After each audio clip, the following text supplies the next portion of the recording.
All right, Charles, I want to talk about Idaho and the opportunity that I'm working on in the Victor Driggs area. I'm hopeful that it will happen. It's really early stages. It could get changed, modified, canceled, delayed. It could go faster than I think. It's that early. That said, I want to put it down on film and look back on it and think about what it is that I was saying now and how much I forecast correctly, what I learned from the experience. So as you know, I moved to Jackson Hole earlier this year. I've spent some time there. It's absolutely amazing. The one downside to Jackson is it's very expensive. And so consequently, investment opportunities, in my opinion, are largely picked over, expensive, don't offer a tremendous amount of value, which isn't to say that they're going to go down in value, but it's just not a rich opportunity today as it was perhaps 24 or 36 months ago. So in that process, what I discovered was that anything that has a Teton Mountain view is a prime real estate location, and it trades at a multiple, and it's priced beyond me. So rather than just let it die and say, well, I can't do anything, I'm going to wait for the market to crash or correct, as always, I just start to find other ideas and opportunities, and somebody somewhere along the way said there's great views in Idaho of the Tetons. It's all this thousands or millions of acres of farmland, and they have unobstructed views, and so I went fly fishing over there once. I don't know if it was with my girlfriend or my daughter, or I've been multiple times. I always saw the Teton views, and it got me thinking about, well, why can't we do something in Idaho with those same Teton views at, say, a tenth the cost of Jackson?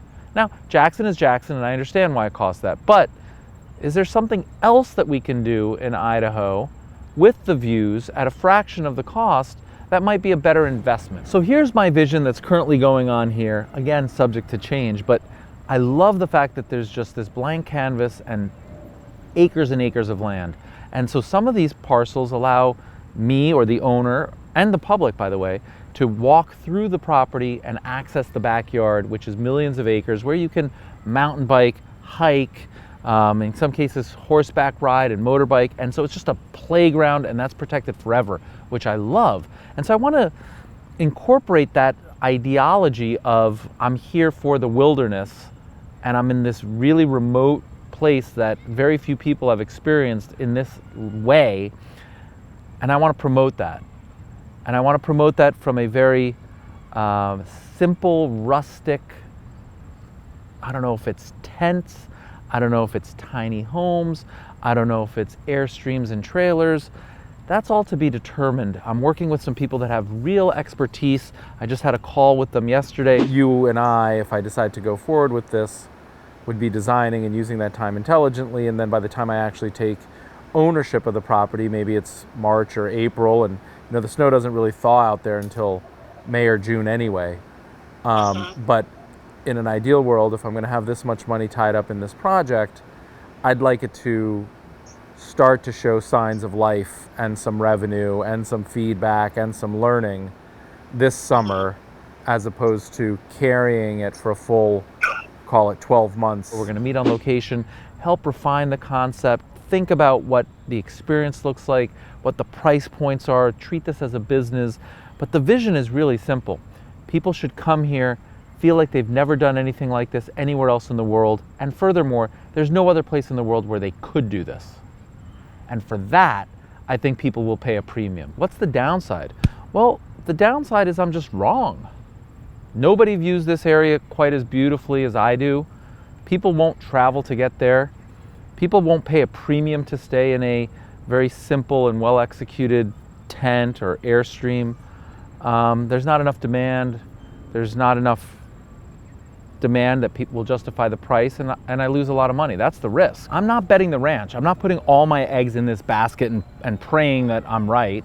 This is a small portion of a diversified portfolio. I don't know exactly what the percentage is because I haven't even figured out which property I'm purchasing, much less constructed anything. I'd like to be really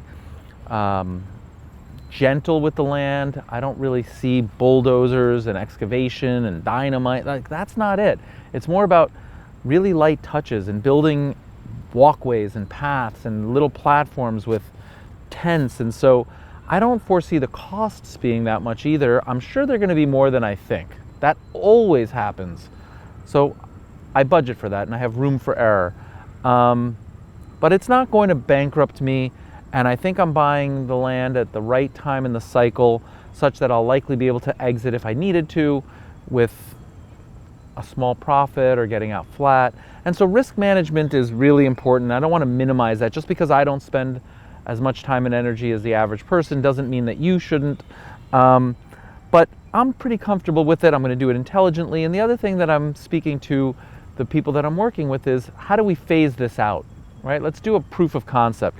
If it's going to have a total of 10 or 12 units over time, or 20 units, let's do 2 or 4. Let's gauge the demand. Am I right or am I wrong? What is the price point? What is the experience? How much are people willing to pay? We will learn through execution, and in those learnings we will refine. And so phase 2 will be better than phase 1, and phase 3 will be better than phase 2. So one thing that I noticed in some of the comments when I talked about the Outer Banks project on a video we made earlier was people kept asking, hey, I thought you'd be more transparent and give us the numbers and share with us details like this and that. And that's very great comments, and I'd love to do that. And in fact, I'm specifically sharing much more of the details as they unfold with our paid members, because those are the people that, you know, we interface and we interact. So I'm going to continue to share most of the details with the paid members, but on the YouTube channel I'm going to be pretty transparent as well. The one thing I want to say is there are no numbers now. There really aren't any numbers. This is just an idea and a formulation. I'm looking at a variety of different plots of land, as I said earlier, from 1 acre to 320 acres. In some cases, the smaller parcels of land cost more than the big. And the reason is because the big is unusable, or it's farmland, or it's not that interesting or exciting. So I'm balancing all of that, and I don't know what the costs are for construction because I haven't even had the on-site yet. I'm planning on having the on-site later this month, and Charles will be there and we'll walk through it. I think you guys will see and feel much more about what I'm talking about here when we're on-site, and I'm excited to share that with you. And then as the numbers become evident, we'll start to share some of those details with you too. But right now, I can tell you that some of the land I looked at costs as little as $40,000, and some of the plots of land I looked at cost in the millions. And I think that the tent could cost $5,000 and an Airstream could cost $100,000. So it's a really broad range, and we have to refine it. I'm not trying to keep anything from you. I just don't have the answers yet. So I think you have the basics. It's a work in progress. Anything could change. In fact, the whole project could get canceled. I'm hoping that we actually get a parcel of land under contract via 1031 exchange on a relinquished property that I'm selling in the near future before winter, so we can have the on-site and walk through and start to develop a plan, and maybe even start construction, break ground in the spring, so that by next summer of 2019, we're up and running with 1, 2, 4 tents, Airstreams, tiny homes, whatever it is. But I'd like to get some feedback next summer and not miss it and wait till summer of 2020. I hope you found this interesting. I'd love a thumbs up. Please leave your comments below and go ahead and subscribe to the channel if you haven't. Next stop, you will see Charles and I in Idaho for more details.